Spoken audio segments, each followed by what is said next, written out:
Snow was falling hard that night, the kind that makes a city glow and feel lonelier at the same time. I was sitting at a little metal table in a half-empty park cafe staring at a cup of coffee that had already gone cold. Christmas Eve and I had no one to share it with. The table in front of me looked like a stage that never got used. No family, no laughter, just silence that pressed against my chest. Then I heard it. A voice warm, a little hesitant, but strong enough to cut through the night. "Would you like to have dinner with us?" I looked up, confused, and there she was. A young woman, dark-skinned hair tucked under a wool cap, holding the hand of a little girl bundled in a pink coat. The girl was clutching a stuffed giraffe like it was the most precious thing in the world. I blinked honestly, thinking I'd misheard. "Sorry, what did you say?" She stepped closer. "You looked like you could use some company and a hot meal. It's Christmas. Nobody should eat alone." Now I wasn't used to strangers noticing me not in that way. I'd spent years behind glass walls in offices where people smiled at my money, not at me. But here she was offering something simple, something I hadn't felt in months, kindness. I stood, brushed the snow off my coat, and said I'd be honored. She smiled just a flicker and introduced herself as Lena. Her daughter, she said, was Naomi. We started walking, snow crunching under our shoes. I tried not to stare too much, but I noticed things: the way Lena gently steered Naomi around icy patches, the way the little girl clung to her coat. There was a closeness between them I didn't know how to name. Then, just as I was starting to think, maybe this night was turning into something good, a whistle cut through the air. 3 men stepped out of the alley up ahead. Hoodies, twitchy movements, that look of trouble you recognize even if you've never lived in their world. One of them grinned. "Well, well, Lena the ghost. Thought you could dodge us forever, huh?" Lena froze. Naomi's small hand gripped tighter. I stepped forward without thinking. "Is there a problem here?" The man laughed, ignoring me. "Where's our money, Lena? You think you can borrow from Rico and just vanish?" Her voice cracked, but she stood her ground. "I told you I'm working. I just need more time." "Time's up." The second guy snapped, yanking her purse off her shoulder. Naomi cried out, and something in me snapped too. "Hey!" I barked, my voice echoing off the brick. "Leave her alone." They turned on me, smirking. "And who's this, your sugar daddy?" The first one shoved at Lena, and that was it. Instinct took over. I caught his wrist, twisted hard. He howled and stumbled back. Another lunged, but I drove an elbow into his ribs and slammed him against the wall. The third one hesitated until I pulled a roll of bills from my coat and threw it on the ground. "Take this," I growled, "and tell Rico he talks to me from now on." They eyed me. Then the cash, then decided it wasn't worth the fight. Within seconds, they vanished into the dark, leaving us in silence except for Naomi's sobs. Lena's lip was bleeding, her hand shaking as she tried to comfort her daughter.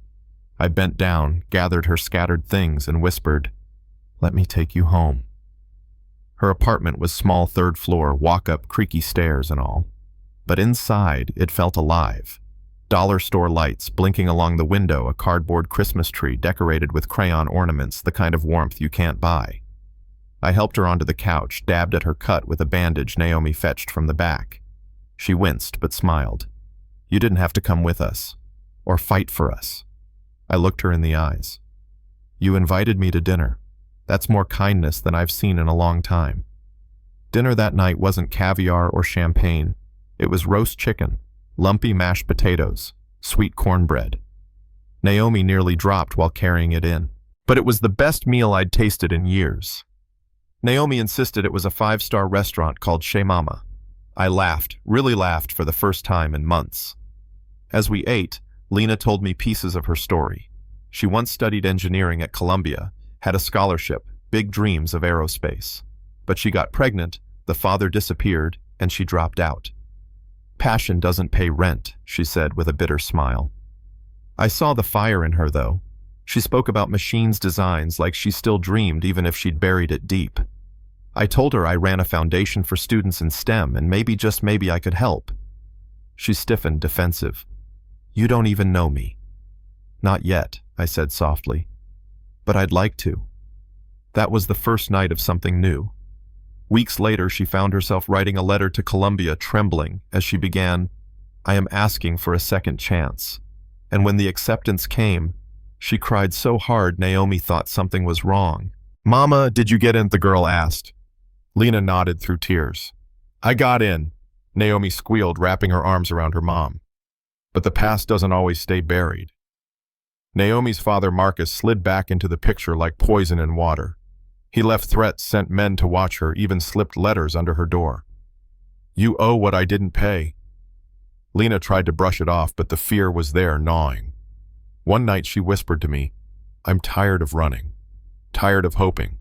Every time I start over, it all gets ripped away." I took her hand and told her, "Then let's stand and fight. Together." And we did. We documented every threat brought in, helped build a wall of evidence brick by brick. Marcus tried to scare her outside her campus, lurking across the street, daring her to falter. But Lena didn't run. She pressed the emergency alert I'd given her, kept walking steady. Within minutes, the cops had him surrounded. This time they had everything: footage, restraining order, witnesses. No more bail. When she got home that night, she finally cried, not from fear, but from release. "I don't know how I did this alone for so long," she whispered. I pulled her close. "You don't have to anymore." From there, Lena's life shifted. She poured herself into her studies, designed a modular shelter pod for women and children in crisis. Not just an assignment, but something born from nights she'd spent in shelters with Naomi as a baby. Her design caught fire, professors noticed, nonprofits called, and soon she was speaking at a city forum, her voice steady, eyes blazing. "Shelter," she said, "isn't about walls that keep people out. It's about doors that welcome people in." The applause thundered, and I swear I saw Naomi in the third row holding up a crayon drawing of her mom next to a house full of flowers. Months later, that same design started appearing in shelters across the city. Small pods that gave kids a place to sleep without fear. Mothers a place to breathe without shame. Lena wasn't just surviving anymore, she was building, reshaping the very city that once overlooked her. And me. I didn't just find a family that night, I found a purpose I thought I'd lost long ago. But here's the part people still argue about. When Marcus was finally taken down for good, his whole network exposed. Some folks said Lena should have kept her distance from me, that rich men like me just play savior. Others said she never would have made it without my help. But the truth is, she was the one who saved me first, when she walked up on that cold Christmas Eve and asked if I wanted to share a meal. So now I'll ask you, what do you think?